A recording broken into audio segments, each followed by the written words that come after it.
छोटे भाई ने बड़े भाई को डंडे से मार दिया, डंडे से मारने से उसकी मृत्यु हो गई। 3 एटीएम को सरेआम चोरी करने की एक घटना होती है। 7 बहनिया मंदिर है, माता का मंदिर है, वहाँ एक व्यक्ति को मारा गया था, बहुत निर्ममता से मारा गया था।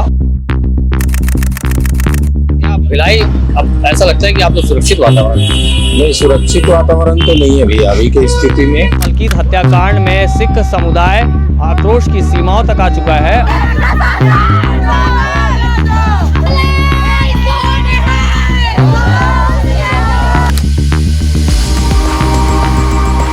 कानून व्यवस्था कितनी चरमराई हुई है, फिर चाहे वो बाकी सारी चीज़ों में ही हो, और सबसे बड़ी चीज़ कि रेप का मामला। तब भी जब मामले कम थे तब भी वो दफ्तरों में ही वो फाइलें पड़ी होती थी, और अब भी वो दफ्तरों में ही फाइलें पड़ी होती थी। लोग रोड में खड़े होकर दारू पीते हैं, कोई देखने वाला नहीं है, ये बात सही है। इन घटनाओं को जब देखते हैं, सुनते हैं, तो क्या लगता है भिलाई के लोग सुरक्षित हैं? भिलाई के लोग सुरक्षित नहीं है। चंद्रशेखर हत्याकांड से आप सभी वाकिफ हो चुके होंगे, और किस तरह से जो हत्यारे थे उन्होंने चंद्रशेखर को मौत के घाट उतारा। मेरे पापा को इंसाफ दिला दो, उस गुनहगार को सजा मिलना चाहिए। मेरे पापा को बस इंसाफ दिला दो, मेरे को कुछ नहीं चाहिए। कुर्सी पार में हुई घटना आपके सभी के सामने, आप सभी लोग रोज देख पा रहे होंगे। रोज अमूमन भिलाई दुर्ग में ऐसा हो रहा है कि रोज एक मर्डर हो ही जा रहा है।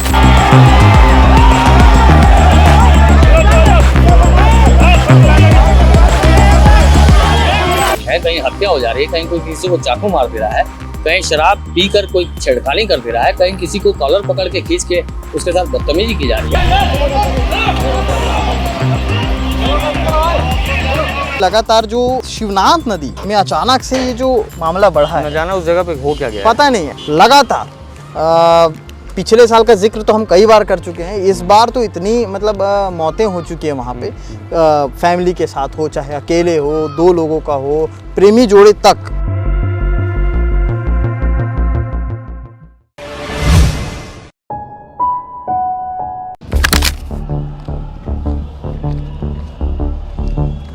भैया ये सेक्टर 6 का रास्ता किधर जाता है? सेक्टर से कहाँ से जाएगा? इधर से कोई पटरी दिख नहीं रही है तेरे को? पटरी उस पर जाएगा तो यहाँ से जाने का रास्ता दिख रहा है तुम्हें? ये सब तो जाते हैं भैया, इसलिए मैं आपसे तो यहाँ से कहाँ से रास्ता दिख रहा है यार तेरे को जाने का? हैं? पिया हुआ है क्या? नहीं भैया, मैं पिया हुआ लग रहा हूँ या तो? नहीं भैया, मैं तो कहाँ से आया तू? मैं तो भैया ये भिलाई जानता है क्या मेरे बारे में? जानता है भैया, मैं तो बस रास्ता पूछ रहा था। रास्ता कैसे पूछेगा भाई? तू किसी से भी रास्ता पूछेगा क्या? सॉरी भैया, मेरे से कोई गलती तेरा कोई है क्या परिचय का? यहाँ कोई डॉन को जानता है? नहीं भैया, कोई डॉन नहीं, मैं तो बस रास्ता पूछ रहा था भैया, आपको देखा रास्ता कैसे है? अरे भैया गलती हो गया भैया, सॉरी भैया, माफ़ कर दो। तो देखिए, इस तरह से चंद मिनट होते हैं और क्या पता इस तरह का व्यवहार करने वाला कोई व्यक्ति अचानक से चाकू निकाल बैठे, और अचानक से, जैसे कि सीमान पूछ रहे थे मुझसे रास्ता, और मैं जिस तरह से उनसे ऐंठ के बात कर रहा था, तो ये सारी प्रवृत्ति जो होती है ये नशे के बाद होती है। और इस तरह से ही जो झगड़े का एक बोलना चाहिए कि झगड़ा पीक लेवल पे चला जाता है, वो इस तरह से होता है। उसके बाद में किसी न किसी को चोट पहुंच जाती है, कोई हत्या का शिकार हो जाता है। नमस्कार, मेरा नाम है शशिकांत तिवारी, और सीमांत को आप सभी जानते हैं।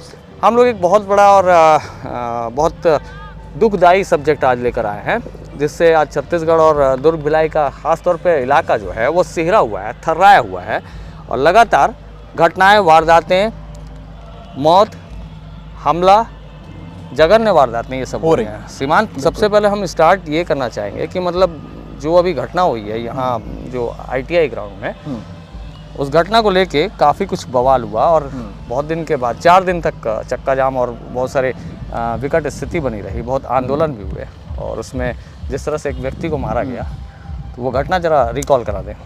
भिलाई शहर में लगातार एक अगर कोई घटना ने ध्यान केंद्रित किया है तो वो घटना है खुर्सीपार की, मलकीत हत्याकांड। मलकीत हत्याकांड जिसके नाम से उसे जानते हैं। और लगातार पिछले 2 दिनों से लगातार जो है खुर्सीपार में जो कांग्रेस हो, चाहे बीजेपी हो, चाहे तमाम सामाजिक संगठन हो, छोटे बड़े, सभी का आना जाना, वहाँ पर टेंट लगे हुए हैं और सभी वहाँ पर बैठे हुए थे। सबसे पहली चीज़ कि दुर्ग भिलाई एक शांतिप्रिय शहर रहा है, उसमें इस तरह का अचानक से एकदम से मतलब क्राइम का रेशियो बढ़ना।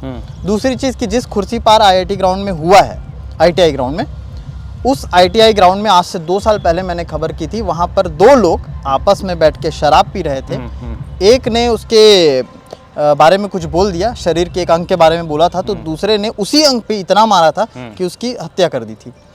तो मलकीत को भी इसी तरह से मलकीत मारा को गया, भी इसी और तरह जो से। हमलावर हैं जो इस तरह से मतलब बताते हैं कि काफ़ी वार करने के बाद उसके बाद उसके शरीर के जो हिस्से थे उनके ऊपर कूदने की कोशिश और एक तरह से बॉक्सिंग, हाँ, बताया गया, बॉक्सिंग बिल्कुल। प्रैक्टिस करने की कोशिश की गई। ये सारी चीज़ें हुई। जैसे कि उनके परिजनों से लगातार हम बात कर रहे थे तो वो कहते थे कि उसके शरीर का 1 इंच भी ऐसा हिस्सा नहीं था जहाँ से कोई घाव ना दिख रहा हो, अंदर पसलियाँ टूटी हुई थी।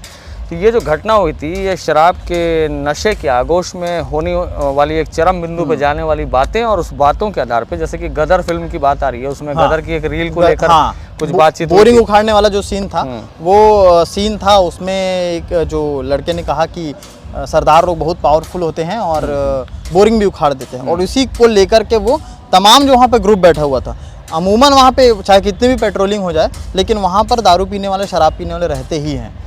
घटनाओं को आपको सिलसिलेवार तरीके से थोड़ा सा हम उसको तेज़ी से समझा दें क्योंकि वीडियो लंबा ना हो जाए। हम सोच रहे हैं कि सारे विषयों पे थोड़ी थोड़ी बातें हम रख पाएँ और आप जो आपकी राय हो उसको ज़रूर रखें।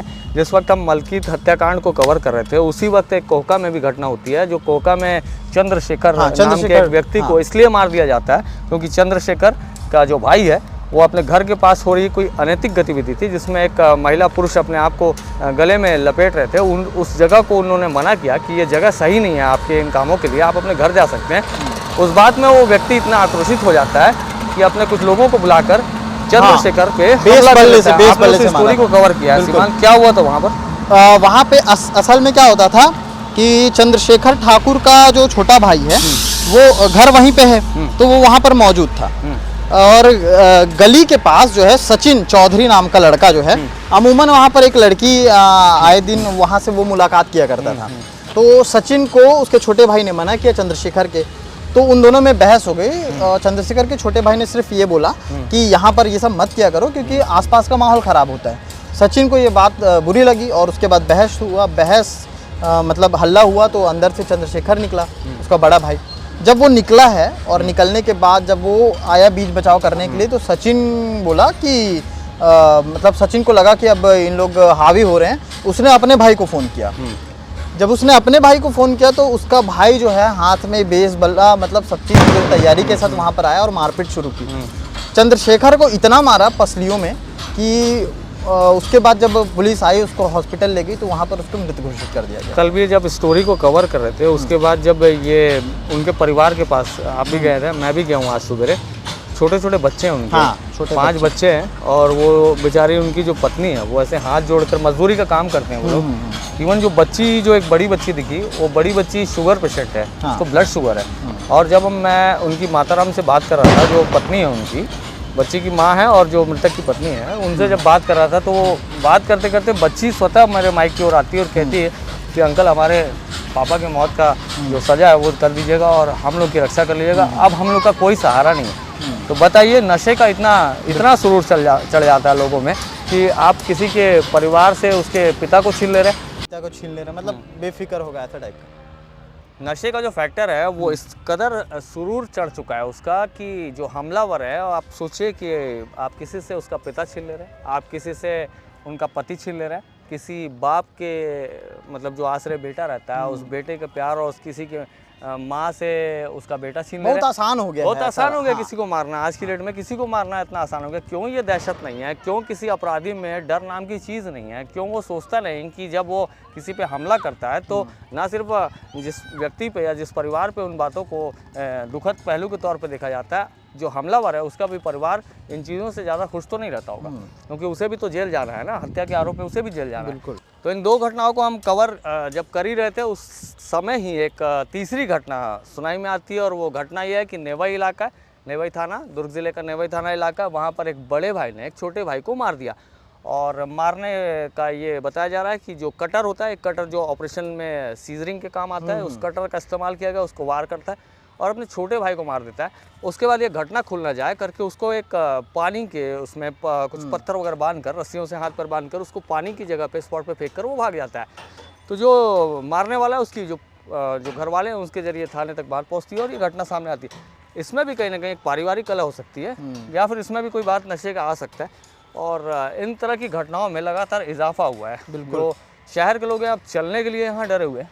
शहर के लोगों को ये लग रहा है कि किसी बियाबान इलाके में हम चले जाएं और वहाँ हमारे साथ कोई अनैतिक काम ना हो जाए। एक अनैतिक काम हुआ था अभी रायपुर में, जहाँ रायपुर में राखी बनाकर बहुत बड़ा कांड था वो। 2 बहनें आ रही थी और उनको रात के 9 साढ़े 9 बजे के आसपास रोक लिया जाता है और उस तरह से उनको गैंग रेप होता है उनके साथ में। अब बताइए कि रायपुर राजधानी की बात है।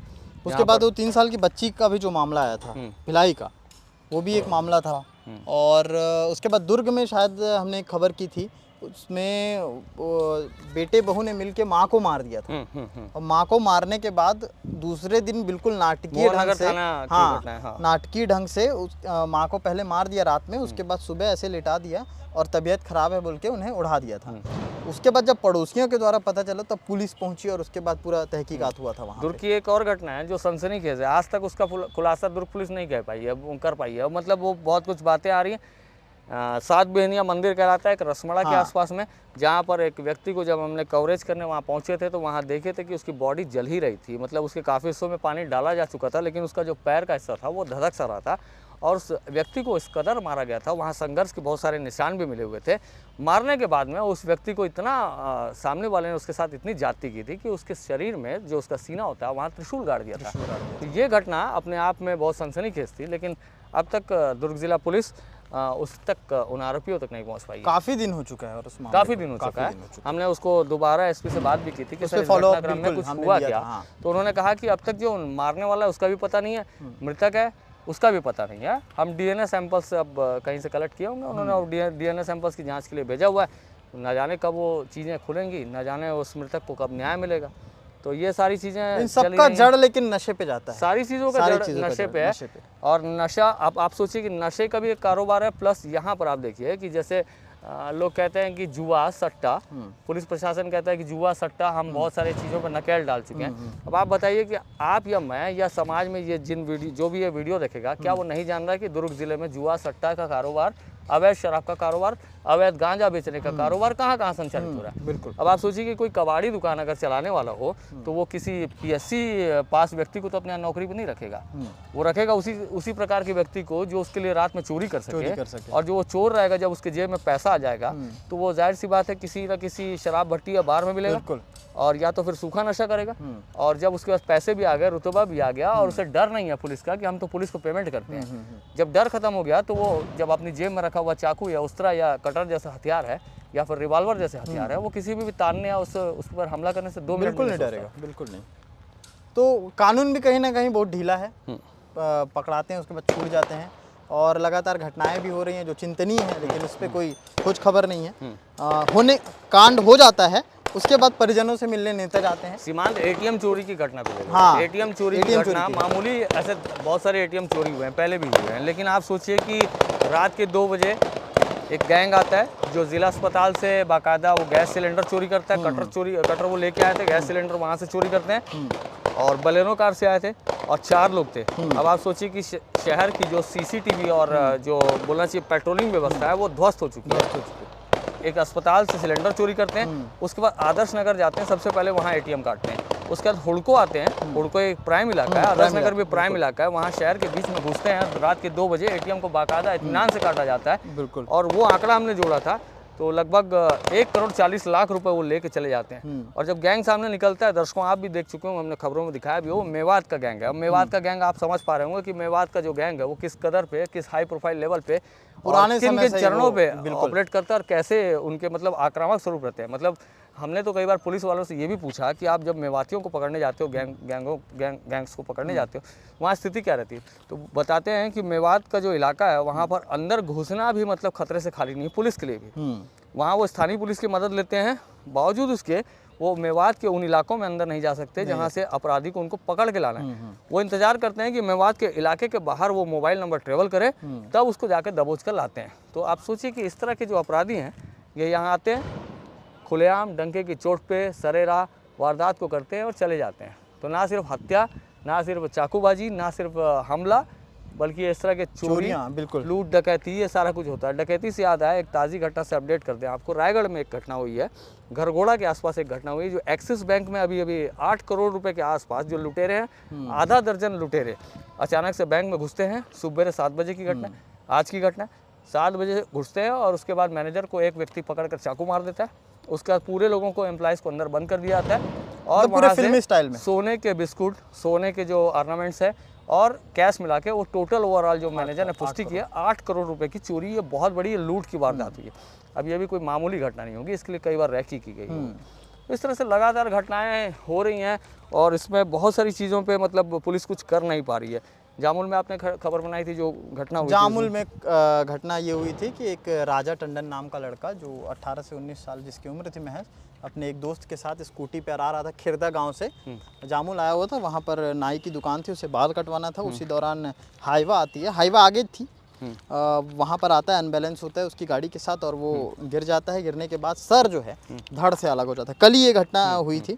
कल ही खुर्सीपार में भी बड़ा एक आंदोलन हो रहा था और फिर उसके बाद वहाँ से पुलिस जो है वहाँ ट्रांसफ़र की गई। तो तमाम थाने के टीआई वहाँ पहुँचे थे क्योंकि खिरदा ग्राम जो है वहाँ के पूरे ग्रामवासी आ गए थे और उन्होंने घिराव कर दिया था और वो भी पैसों की मांग कर रहे थे, मुआवजों की मांग कर रहे थे, साथ ही नौकरी की मांग कर रहे थे। अब इस घटना को लेकर दर्शक ये सोचेंगे कि हम मर्डर और अपराधों की बात करें, ये तो हादसा है।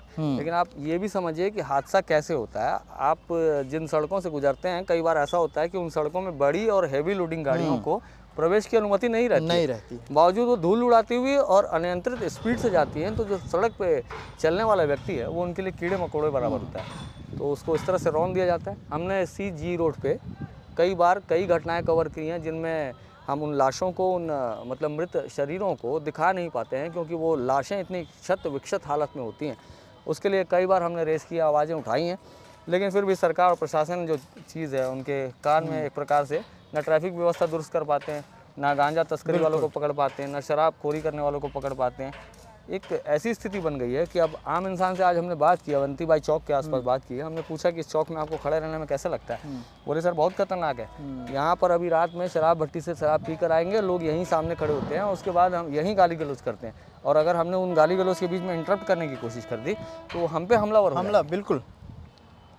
तो वो तो आम चीज़ हो चुकी है। दूसरी चीज़ ये जहाँ पटरी पे खड़े हैं, अभी बहुत साल पहले यहाँ पर एक एक्सीडेंट हुआ था, एक आदमी खत्म हो गया था, उसकी आधी बॉडी पटरी के उस पार थी, आधी इस पार। इस तरफ की पुलिस सोचती रही कि हमारी तरफ का नहीं है, उस तरफ की पुलिस हमारा का नहीं है। इस बीच चील कौए आकर के बॉडी को लेकर के चले गए।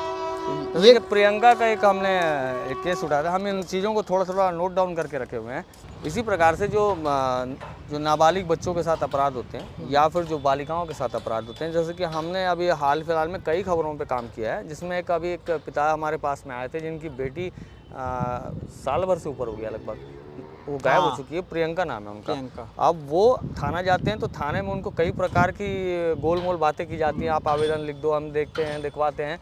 वो पिताजी आज भी बेचारे परेशान हैं। आज भी हमसे रिक्वेस्ट करते हैं कि भैया एक खबर और बना दीजिए आपकी खबर। हालांकि वो खबर काफ़ी लोगों ने देखी, हमारी बहुत से लोगों को फ़ोन हमारे पास फ़ोन भी आया, बहुत शेयर हुआ, लेकिन फिर भी उसके बाद बताइए पुलिस अब तक उससे एक 20 साल की लड़की को खोजने में नाकाम रही।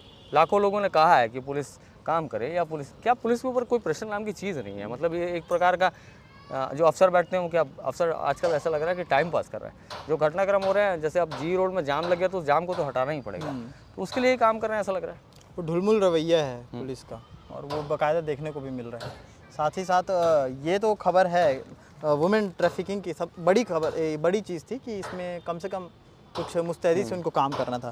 साथ ही लगातार जो शिवनाथ नदी में अचानक से ये जो मामला बढ़ा है, न जाना उस जगह पे हो क्या गया पता नहीं। ऐसा लगता है कि वहाँ पे वाकई में दुरुस्त एकदम पूजा वूजा कराने की ज़रूरत है, ऐसा लगता है। क्योंकि लगातार पिछले साल का जिक्र तो हम कई बार कर चुके हैं, इस बार तो इतनी मतलब मौतें हो चुकी हैं वहाँ पे, फैमिली के साथ हो, चाहे अकेले हो, 2 लोगों का हो, प्रेमी जोड़े तक।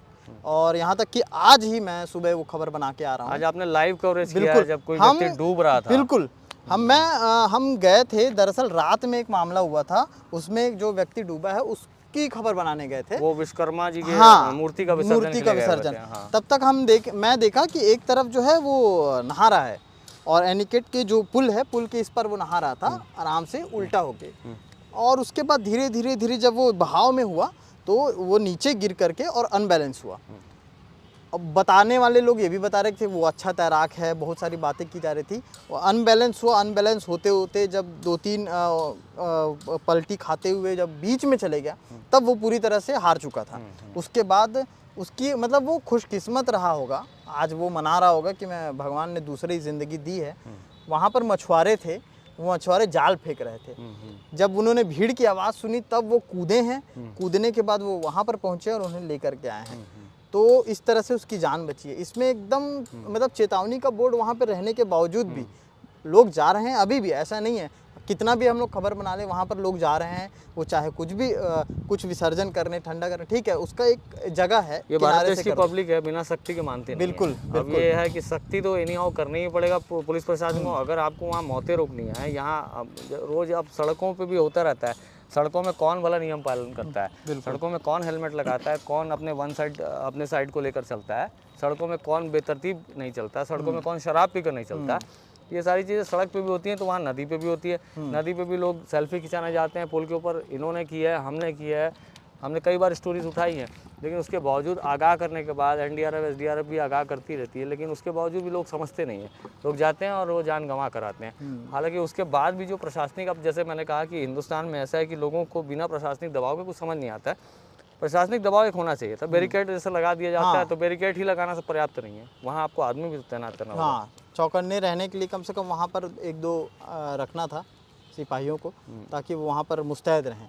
क्योंकि लगातार घटना बढ़ रही है, ऐसा नहीं है शिवनाथ नदी में एक बार घटना एकदम कम हो गई, लगातार बढ़ रही है। कोई चलते चलते गिर जा रहा है, कोई जानबूझकर गिर रहा है, कोई साथ में कूद जा रहा है, कोई फैमिली के साथ। आखिर इतना बड़ा मामला हुआ था, आप लोगों ने कवर भी किया। तो ये एक बड़ा मामला है शिवनाथ नदी का, जो लगातार देखने को मिल रहा है, जिस पर सिर्फ एनडीआरएफ एसडीआरएफ आती है, मछुआरे आते हैं, मछुआरे ही काम करते हैं, बस मछुआरे ही काम करते हैं। जितने बार बॉडी निकाली जाती है, आज भी जिंदा बचाया है, जिंदा बचाया को वो मछुआरों ने किया है। बिल्कुल। तो समझिए कि हमने ये बातचीत की और आपको तमाम पहलू को आपको पहुंचाया। हम कोशिशें लगातार करते रहते हैं। हमें भी इन चीज़ों को कवर करने में बहुत दुख होता है। किसी के परिवार से जब हम बात करते हैं, जिनके परिवार का कोई सदस्य चला गया रहता है, तो हम अपने कलेजे पे पत्थर रखकर वहाँ बहुत विनम्रता से उनके सामने जाकर खड़े होते हैं और बहुत देर के बाद उनसे कम्युनिकेट हो पाता है। और ये चीज़ें हमारे आँख के सामने होती हैं। किसी की लाश अगर हमारे सामने सड़क पे, हम भी इंसान हैं, हमें भी दर्द होता है। अगर सड़क पे पड़ी है और वो विकसित हालत में है, उसे देख कर तकलीफ़ होती है। और किसी परिवारजन को रोता भी लगता और मुआवजे की मांग करता है या सरकारी नौकरी की मांग करता देखते हैं, तो उससे तकलीफ़ तो होती है। लेकिन खबर पहुंचाना हमारा काम है। हम लगातार इन चीज़ों को पहुंचाते रहेंगे और साथ साथ ये भी काम है कि हम सरकार और प्रशासन को उनके जो लैकिंग्स हैं, उनसे जो छूट रही है चीज़ें, वो जो कोरी बातें करते हैं, उन कोरी बातों को याद दिलाना। सीसीटीवी सराउंड हो जाएगा कहते थे। जब से मैं पत्रकारिता कर रहा हूँ मेरे ख्याल से ना, तो तब से जितने भी यहाँ पर एसपी और आईजी आते हैं, तो जैसे ही आगे वो चेयर पे बैठते हैं, तो कहते हैं कि अब हमारा पहला कदम रहेगा कि पूरे सड़कों में पूरी चाक चौबंद व्यवस्था रहेगी, चारों साइड सीसीटीवी से लैस हो जाएगा। क्योंकि अभी भी कई बार अपराधी अपराध करके निकल भागते हैं, सीसीटीवी नाम का कोई सबूत या सुराग उनके पास नहीं रहता। धरपकड़ सिर्फ एक ही जगह होती है, कबाड़ियों पे। कबाड़ियों जब भी कोई अधिकारी आता है, कबाड़ियों पे सबसे पहले कबाड़ियों पे, जुआरियों पे, सटोरियों पे, तालपुरी एक तालपुरी। और उसके बाद ये चीज़ें ऐसा नहीं है, आप जाके देख सकते हैं, आपको नॉलेज भी होगा, आपको पता भी होगा कि यहाँ पर कबाड़ का काम कहाँ होता है, आपको पता होगा यहाँ पर शराबी कहाँ से अवैध शराब बेचते हैं, आपको पता होगा। और मतलब यहाँ गांजा और इसका तस्करी का काम कहाँ से होता है। अब वही मैं अपनी बात पे आऊँ कि ये सब जो काम करेगा वो कोई पीएससी क्लियर आउट व्यक्ति को अपनी नौकरी तो नहीं देगा, वो रखेगा अपने क्रिमिनल टाइप के। हाँ। और जब क्रिमिनल की जेब में पैसा आ जाता है, तो उसको चाकू चलाने की या हथियार चलाने की उसकी जो एग्रेशन है वो और बढ़ जाता है। तो हमने शुरुआत में जो घटनाक्रम दिखाया सीमांत, और मैंने ऐसे ही डेमो करके दिखाया आपको कि ये छोटी छोटी सी बातें हैं, छोटी छोटी सी बातों में मामूली से झगड़े होते हैं। अब ये गदर फिल्म के नाम पे एक मामूली सी बहस हुई थी, मामूली सी बहस में इतना मारा किसी को कि उसकी जान चली गई। एक व्यक्ति अपने घर के पास में कुछ अनैतिक कृत्य हो रहा था, उसको मना करता है और वो इतना एग्रेसिव हो जाता है कि वो अपने भाई और बाकी लोगों को बुलाकर उसके भाई को मौत के घाट उतार देता है। 5 बच्चे आज अनाथ हो गए हैं। तो आप इन सब चीज़ों को मेरे ख्याल से अब सरकार या प्रशासन को कुछ सोचना चाहिए। हम आवाज़ें लगातार उठाते रहेंगे और लगातार इन चीज़ों को आप तक पहुँचाते रहेंगे। सरकार प्रशासन और जो देश चलाने वाले, राज्य चलाने वाले लोग हैं, उनको थोड़ा सा इन बातों में गंभीर होने की आवश्यकता है। बहुत बहुत धन्यवाद, शुक्रिया। न्यू वीडियोस के अपडेट पाने के लिए सब्सक्राइब करें केपी न्यूज़ को और बेल आइकन को दबाएं।